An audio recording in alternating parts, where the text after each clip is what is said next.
So differentiate each of the following. Okay, well, we have to do these in order, right? So to begin with, so y prime, I have to deal with the exponent. So just for a second, pretend that that's just x in the middle there, right?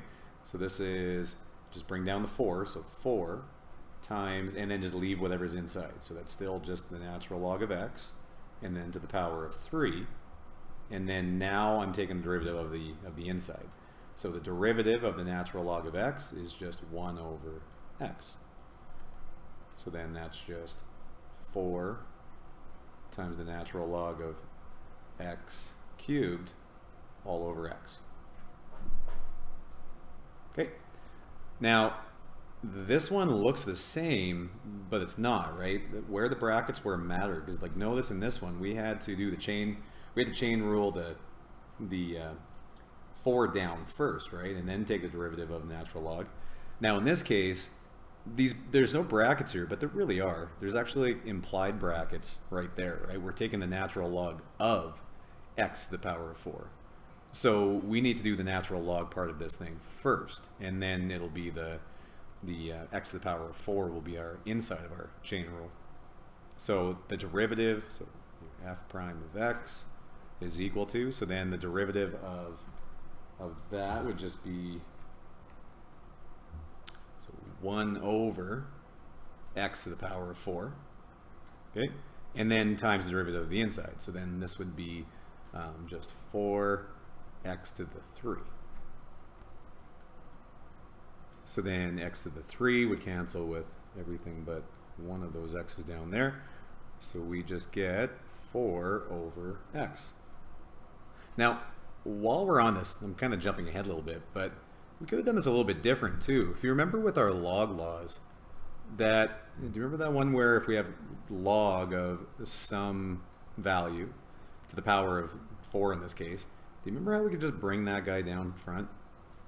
So right off the bat, we could have wrote this as f of x is equal to 4 times the natural log of x. Okay, and then that would just be, so the derivative would just be 4 times, and then the natural log of x would be 1 over x. So we get the same thing, 4 over x. So both methods work.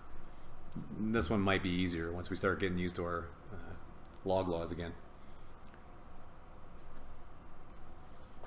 Okay, next one, so y prime is equal to, okay, the derivative of the natural log is 1 over, so 1 over sine x in this case.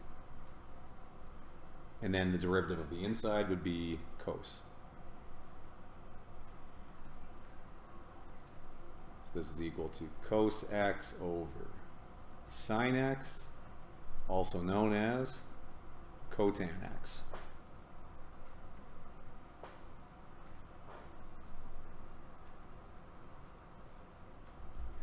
All right, so now we got to do this one by implicit differentiation because we have y's on either side, right? It's not nice and neat for me. So derivative of natural log of xy, first off, would just be 1 over xy, okay? And then times the inside, and now the inside here, this is a product rule, right? There's my f and there's my g. So this would be x times y prime plus 1 times y. And then that's equal to 24 y squared, and then times y prime.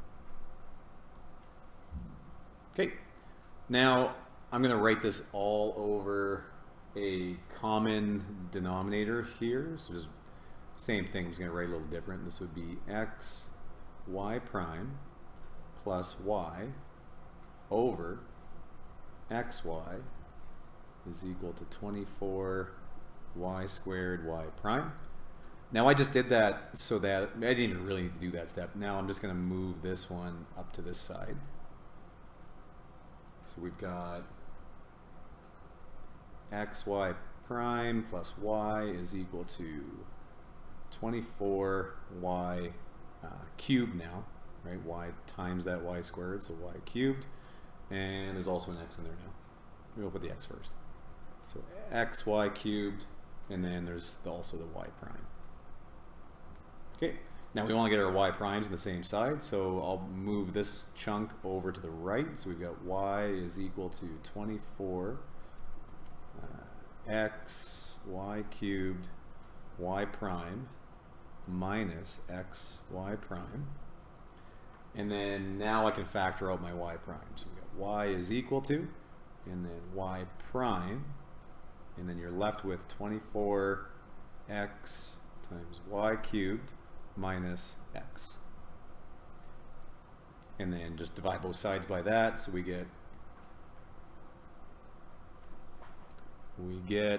y over 24 x y cubed minus x is equal to y prime.